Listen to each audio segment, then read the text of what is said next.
мына жерде біз арнайы Семей орманға келгенбіз. Біз енді ағаш отырғызу, ағаштың өмір сүруі ол біздің партиямыздың негізгі мақсаты, құндылығы. Сондықтан мына Семей орманы 560 мың гектар жерде орналасқан Семей орманына келдік. Мына ішіне кіріп едік, қараңыздар. Ағаштың бәрі кесілген, ағаштың бәрін қараңыздар, мынандай жағдайда. Орман деп айтуға болады мына жерде.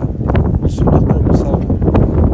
Енді айтуларынша мына жер өртенген дейді. Мына қараңыздар жан-жағы. Мынау қаншама мыңдаған, 100 мыңдаған гектар өртенді деп ағаштардың бәрі жоқ болып кеткен.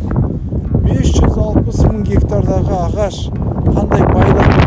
Біз қазір айтамыз, бәленше мыңдаған ағаш отырғызамыз деп мыңдаған, миллиондаған ақша шығындаймыз.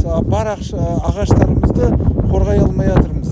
Бұл сұмдық қой. Мына қараңыздаршы қандай жағдайда.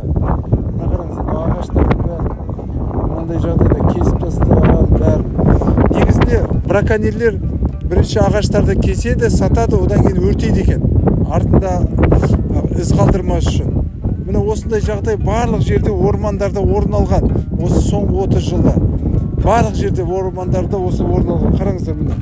Мынау ағаш мынау түрінде бұл айтқан кезде түкке жарамайды.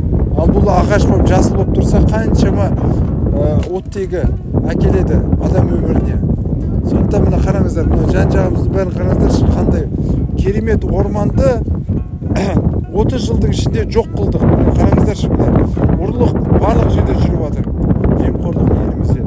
Міне біздің партиямыз, байтақ партиямыз осылардың бәрімен күреседі.